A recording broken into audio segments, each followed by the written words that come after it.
Hello, everybody, and welcome back to another episode of Short Pit, a NASCAR podcast. I'm your host, Kaleb and Chris. Alongside me, as usual, is my co-host, Chris Prince. Chris, how are you on this fine Tuesday? Oh, I'm doing good, sir. Doing good. I I'm bet better you than are. usual on a Tuesday, so Yeah, I bet can't you are. complain. Below us, as usual, Cam and BR, fellas, welcome back. We are here after the second race of the round of 12 out in Kansas. Chase Elliott is your winner at the was the Hollywood Casino 400. Was that what it Yeah, was? yeah. Yep. Um, yeah. So he locks himself into the round of 8. Christopher, the floor is yours. Victory lap. Yeah, I mean, I'm pretty happy about it. I wasn't optimistic. Like I picked him in RP slot, right, but I didn't have him moving on, so I didn't have him winning. And he kind of ho hummed around the top like 10 for a little while, so I figured that's probably where he ultimately he probably would have finished there minus a major screw up, which we'll talk about a little bit. But I'm gonna take it because my guy went from like 8th to the lead in 2 laps in overtime, so and won. And it was, I mean, overall just a pretty good race watching, but also like the crew chief didn't fuck it up, so that one was nice. He actually made a good call and put him on 4 tires and was one of the only drivers, in the top like 15 or top 10 at the time that had 4 tires. So it was a good race for me overall. Good weekend. I was happy with it. Have you already bought the winning T-shirt and diecast? Not yet. That's coming next week though when the paycheck comes in. Gotcha. Well, I'll also take a mini victory lap. I was the only one of us four that had Elliott advancing into the round of 8, so pat myself on the back there a little. All right, so we'll go over that the race as a whole. We got some drama in Camp Toyota. Give out our awards. I have a feeling that some of these awards could be unanimous. We got some other news going on, and we'll talk about how this bubble stands today, and we'll talk about how we have to suffer through yet another road course this year. The Charlotte Roval, no less. So, action-packed show. We'll try to get it all done in under an hour. Let's get right to it. Kansas. Chris put out his thoughts. Cam, I'll go right to you because on my notes here it says BR has a rant incoming, so I kind of wanted to let him stew on that for a minute. Cam, Kansas, go. Yeah, I mean, I felt like we kind of got back to where Kansas was. I mean, I'm perfectly candid. I had to go back and watch probably 2/3 of the race because I had things going on, but I did end up doing that. But it kind of felt like we got back to the Kansas that we saw a couple of years ago. The last couple of races here have been kind of disappointing. Yeah, I mean, there were some comers and goers. I felt like the fast cars were the fast cars, but people could pass. Yeah, I mean, if you're a Chase Elliott fan, you're probably pretty concerned he might not get through this round. But now that he has, I mean, if he's going to be that fast at an intermediate, you have Vegas. Talladega is obviously Talladega, and then he's historically really good at Martinsville. So you all of a sudden start going, well, can we make it to Phoenix? All right, BR, your time has come. You can take this and go whichever way you want. I mean, okay, Denny, hold your fucking line, man. I understand that you want to win the race, and I'm not trying to say, oh, he has to let Bubba go. I'm not trying to say that at all. But if you put him to the wall, you better fucking win. And you didn't. So good work, bozo. Yeah, I feel like I would be way less upset at it if Hamlin himself won because I'm like, okay, he did it. He won the race. Fair enough. It happens. But you did it, and like, it just wasn't necessary. Well, it wasn't necessary to to put him into the wall. Rather, I mean, like, just if no one other than those two were gonna win until he does that. Just drag race back to the front, and whoever wins, you're fine either way. Either you win, or the car you own wins, and you still have a 50-point cushion. Cool. Like, it just wasn't necessary. Was it like dirty by any means? No. it was just very unnecessary, and it just totally ended our season because Bubba is fucked now. Yeah, I can't exactly see him going to the Roval and mean, beating SVG, or 2 posting a top 5 finish or anything like that. I don't know if a top 5 is going to do the job. It though. won't. Yeah, I'm like, Probably not. It's going to have to win, and he's been better at road courses, much better at road courses this year. He's not going to win a road course. So yeah, the season's over, and like, I'm not mad at this. That the playoffs is done. Overall, it's been a very, a perfect season, and I'm very, very happy and pleased with what the 23 team has done this year. It's just to be that close and not get it when it ended your season was not fun. Overall, though, very good race. One thing that Denny said on his podcast, though, is not that it makes it any better for a Bubba fan, but apparently he claims he didn't know that the 23 was that close to him. Like, he thought that the 23 was like at least like another tire length up, and that's why he ended up crowding him. That's what he said on his podcast. So whatever. I would believe it if he hasn't basically admitted to doing that kind of shit on purpose before. Well, yes, but doing it to people he don't give a shit about. I think doing that to Kyle Larson, knowing Denny and knowing how he races, not to say that this was dirty or out of bounds or anything like that, but Denny raced Bubba about as hard as he'd race anybody else, right to the point. Well, yeah, but his point is that the only reason Bubba ended up in the wall rather than just washed up the track is because he thought he was farther away from him. Is his point. He wasn't saying he didn't race him hard. But I'm just saying what he said on the podcast. I'm not giving an opinion, obviously. I'll give the opinion. Yeah. I think he's full of shit. But yeah, it's not a great day to be Toyota.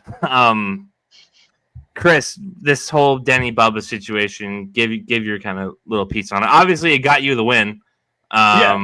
But I mean, it's one of those things where it's no skin off my teeth, right, as a Chase Elliott fan. But I think what's kind of ironic about it is you could have had a Toyota winner regardless had they not got clustered together kind of at the start finish line, prior, as they were kind of taking the white flag. They got separated out a little bit, but that kind of closed the gap between Chase and all the Toyotas. So, I mean, that's kind of a bigger issue there. Like, come on now. Like, I get it. We're racing for a win, and Bubba's trying to race his way into the playoffs. But then Denny went in and basically, like BR said, he took either of their chances away. Like, if you're going to do it, do it to the point of at least one of you win. But he basically lost his momentum too. So it didn't benefit anybody at that point.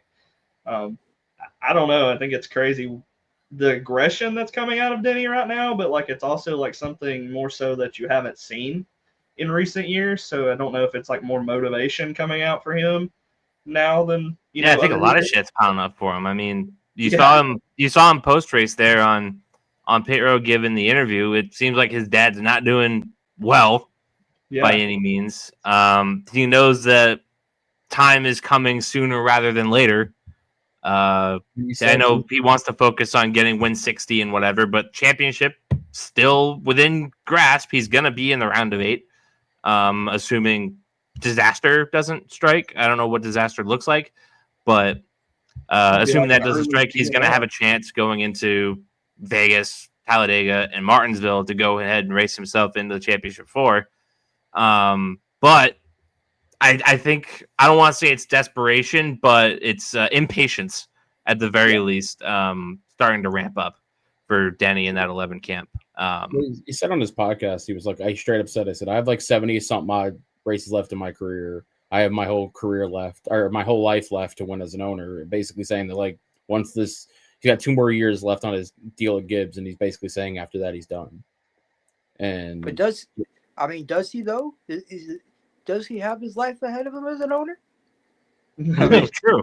I mean, yeah, but even if 2311 gets taken out, I mean, he has the resources to be in racing in some way or shape or form after that. I know. I'm just being salty. But yeah, no.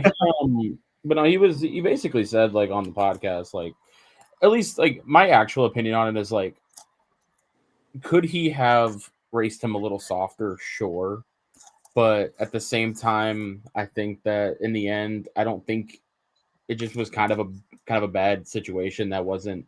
I don't think there was malice in it, and I also think that I brought this up on the podcast last week.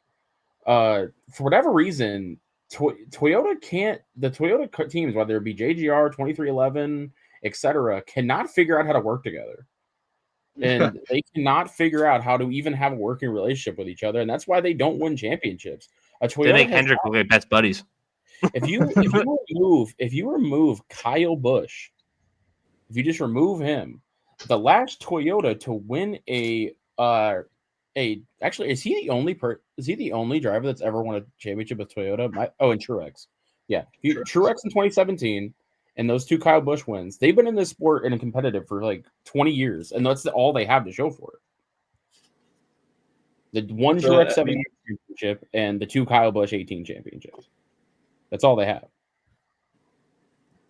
And it's wild. And like he brought up on the podcast too, and I've been thinking to myself, it's like the 23, you gotta get hats off to that season. Like, because if he had inched away and won that, I mean, I don't think it's really even that much of an argument. Like, there's some DNFs that kind of skew it, but over the course of the year, pound for pound every week, he's the faster car in that stable.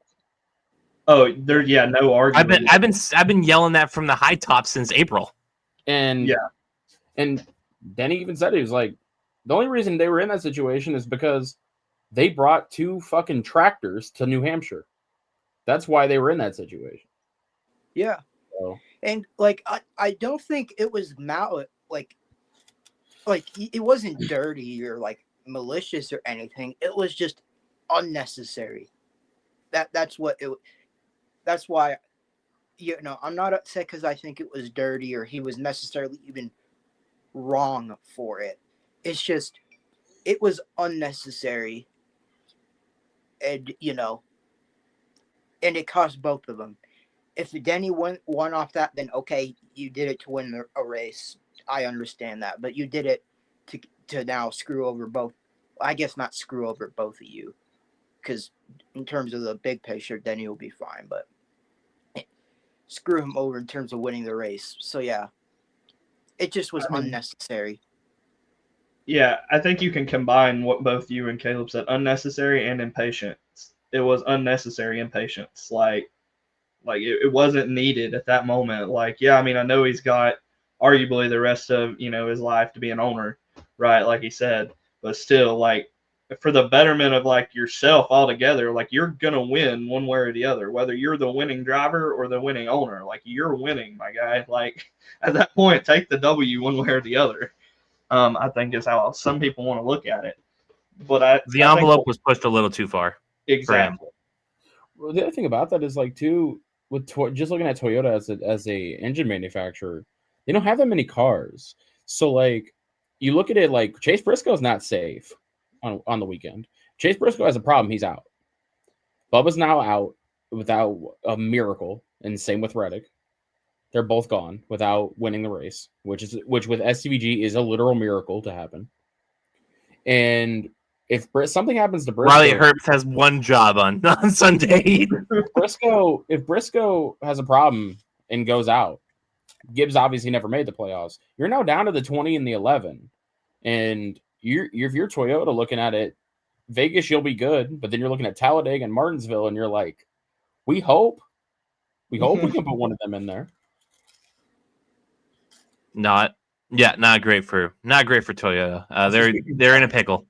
Speaking of Riley Herbst, you guys should go look at the action detrimental at one point where he goes, he was like, in my ideal world, I win and my cars are second and third. Like the damn 35 car doesn't even exist to its owner.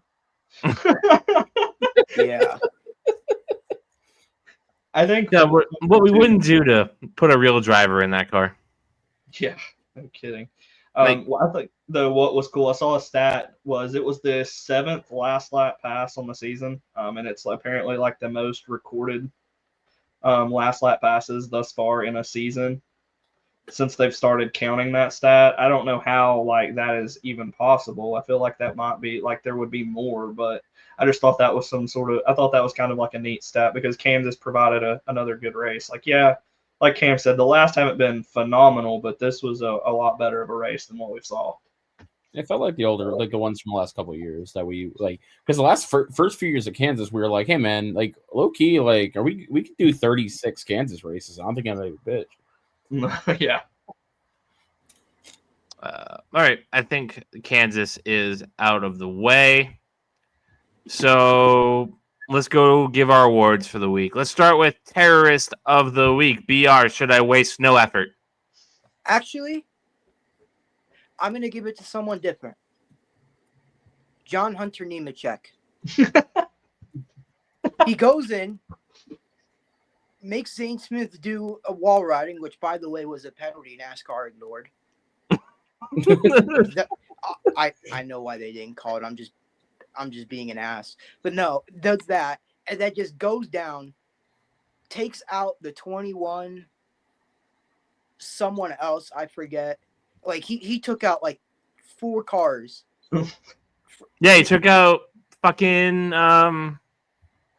Barry. Ty Gibbs. He spun out Ty Gibbs, too.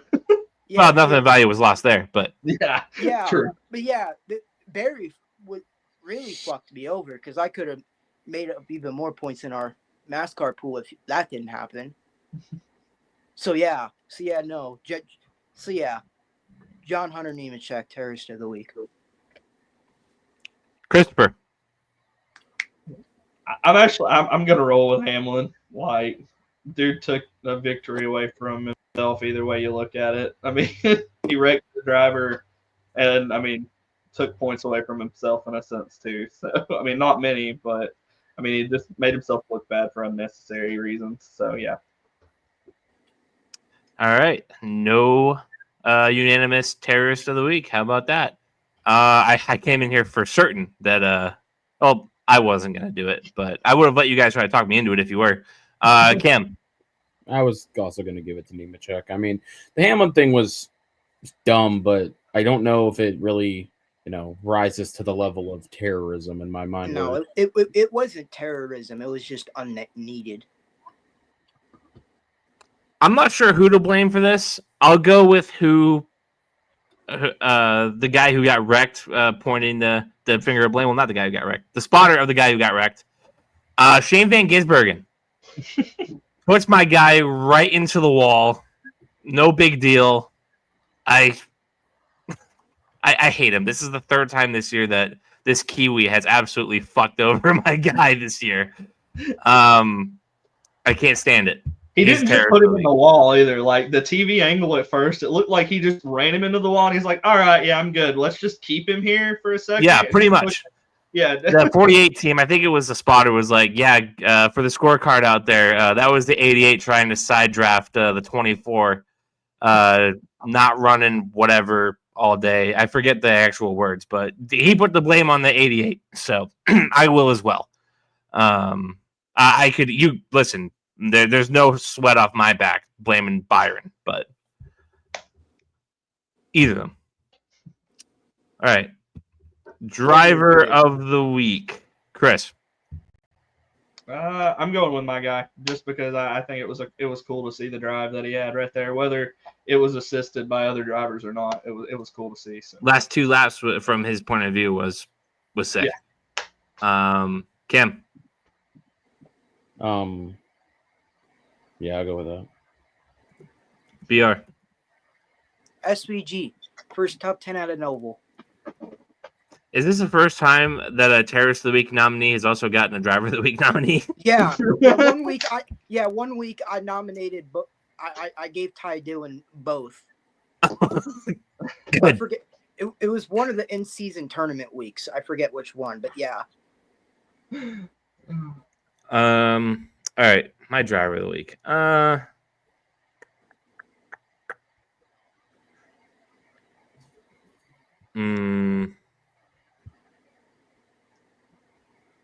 You know what? I'll take a page out of your book. Denny Hamlin was the best car all fucking day. Yeah. It's kind of unfortunate that it ended up like that. All right. There is miscellaneous topics. Rodney Childers coming back to NASCAR, going to Junior Motorsports next year. He's going to work with Carson Kvapil and Connor Zilic in that 88 car that they're going to share. And he's going to be the crew chief of that. So sick. Anybody have any thoughts on it that they want to take on? Preparing for when they go ahead, BR. Good. Preparing for when Junior Motorsports goes to Cup, in my view. Not a bad thought, Chris. I was going to say, I think it's interesting that because that's something I didn't think of, but I think it's interesting he went back to the lower series, but it's also, I think he can do more with those cars too. At the end of the day, like we've already saw the suspensions and things for guys messing with the Cup cars this year. So definitely think that it was kind of interesting to see, but it'll be cool to see him down with Junior Motorsports and then going into, like BR said, whether the Cup Series move plays into that too. Like what's the thought there? Because I think some people regard Rodney as one of the better crew chiefs in the industry. So, Cam? Yeah, I mean, I echo the same thing they said. And we have NASCAR seriously considering drastic changes to the playoffs or doing away with them altogether. The mere chance of going back to a 36 race schedule determining the series champion marks a dizzying turnaround. Cam, you didn't get to really say much on the first one, so I'll give you a chance to lead with this one. Full season championship ? What do you think is going to happen? What do you want to happen? I imagine they'll just alter the playoffs. I'll believe a 36 race points system when I see it. I imagine they'll just alter the playoffs, but I would like to see a 36 race system. I just don't foresee it. Christopher. Yeah, I mean, it was reported last week by Adam Stern with that. Like, I'm kind of with Cam. I don't know that they'll eliminate the playoffs altogether because the excitement around the playoffs, right? But a 36 race season would be cool to see because it would be really nice to see the long-term benefits from that. We wouldn't just have the Twitter account determining the Winston Cup Series champion. BR. It really is crazy. They saw the ratings for New Hampshire and acted like, the three goats of racing just popped in. Like they were spooked by that rating, which I mean they should have been. It was horrific, but that's a different discussion. Yeah, it just, I mean, I echo what Chris and Cam said. It's just crazy how a New Hampshire race suddenly might lead to a full 36 race championship. That would be the greatest contribution the state of New Hampshire has made to this country. I mean, it's not even the fact too. Like, there's the unspoken factor that we're still competing with football. Like, it's always been that way, though. Yeah, like as much as I love NASCAR racing, right? Like that's something that the viewership is gonna have to start realizing too.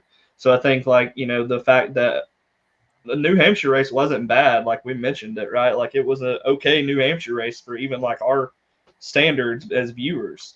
But like the viewership on TV is something that spooked them. So I'm kind of with BR. It's kind of funny that one bad viewership race and they're just like, oh gosh, let's throw it all in the wind and see what happens. Okay. DraftKings. Going to the Roval. This all sucks. We hate it. We're going to power right through it. Matchups. Tyler Reddick versus Chase Elliott. Right now, Chase Elliott. Yeah. Right now. Part of me wants to go Reddick just because he's racing for more, but that 23-11 team just can't get the fuck out of their own way. Yeah, I mean, I'll take Reddick. Yes. Going back to the point a while ago about how Toyota isn't working together, that first overtime, right? You had Reddick behind Bubba, and they fucked that restart up bad, which is another example of, them not being able to work together. But anyways, I'll take Elliott. Okay, we got Chase Briscoe versus Ross Chastain. I'm good to go Briscoe, I think.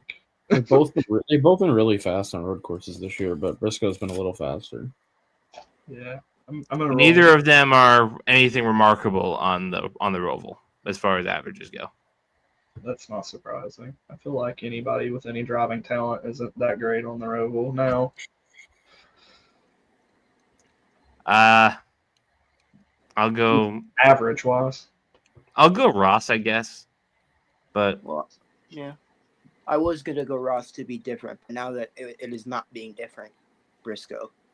It's been like a shit ton of races since Ross Chastain's at a top 5. William Byron versus Christopher Bell. I'll take C-Bell. Yeah. Yeah, give me Bell. Byron's really good here, but yeah, I'll go with Bell. That's a plus 581 taking Elliott, Briscoe, or 554 for Elliott, Briscoe, and Bell. Put down $100. You will make 654 on the payout. Okay. Let me give you an idea of what this playoff bubble looks like before we make our picks for the Roval, because there's nothing to talk about this Roval. It's a shit show.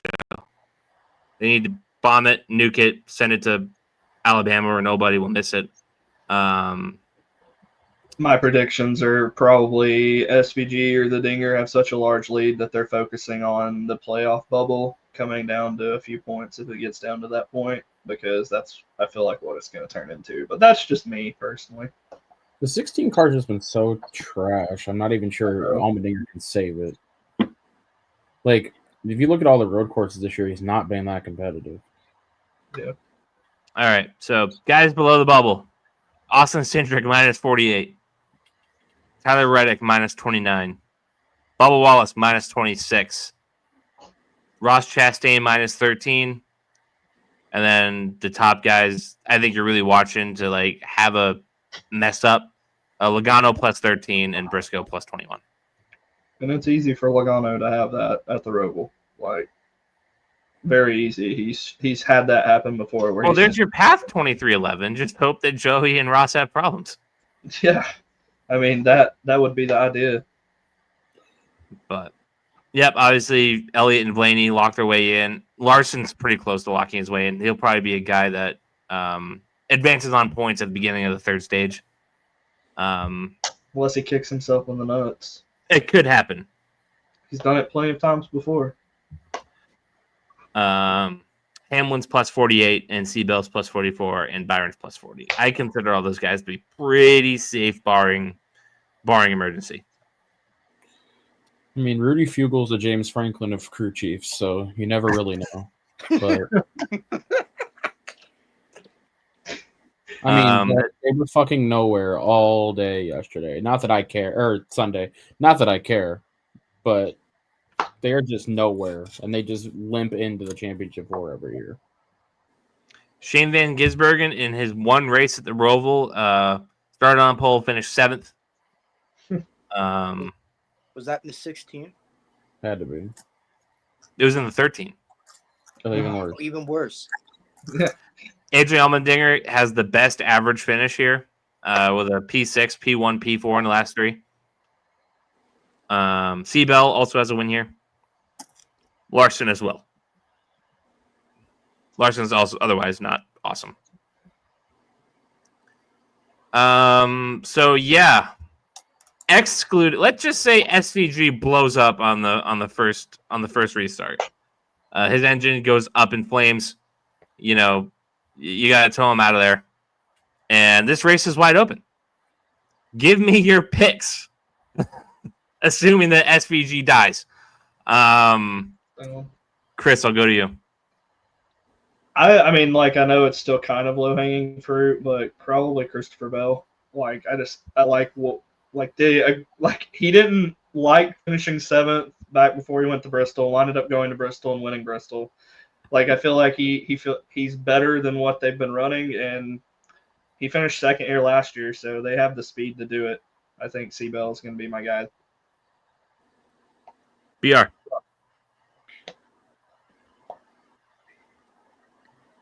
This won't work out because the 16 car is a shit box, but AJ Allmendinger. Kim.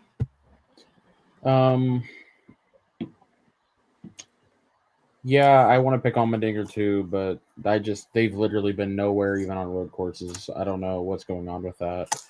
So if it's not him, shock the world. His average finish actually is actually quite good here. Bubba Wallace. P9, P16, P7 in the last 3. You will see me doing a Stone Cold celebration if we somehow win the fucking Roval. Again, this is all assuming that SVG's engine blows up and dies the first lap. Yeah, that's why I will do it. This is a straight up pick. SVG's gonna win this race. Somebody needs to just listen. Who's the most irrelevant driver in the field? I guess Herbst, right? Yeah. At this Never point, gonna be you. That would Or be fucking Noah Gragson. You haven't done shit at all this year. This is your time to make a name for yourself. Save the NASCAR cutoff race and boot the shit out of the 88. He's not gonna be near him either. Like, it's a road course. They don't lap. Oh, go lap down. They might not. It's a road course. Just park it on the front stretch and wait for him. Yep, that's right. Don't ask me how this happens, because it won't. But it would be the greatest shitpost in history if a 2311 car wins and it was fucking Herbst. Wow. That would be the most pissed off at a win Michael Jordan has been in his life. Do you think he even knows who Riley Herbst is? Tyler Reddick goes to a lawyer for breach of contract at that point. He's pushing that on. He doesn't even want to wait for the hearing. He's like, screw it, get me out of here. Riley Herbst won before I did this year.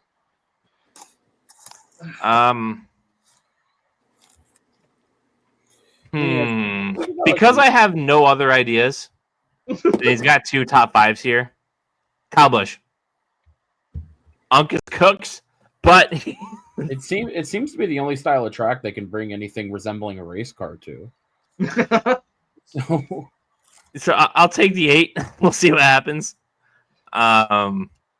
As far as our favorite drivers go on the odds list, Chase Elliott plus 1,500. Alex Bowman plus 3,000.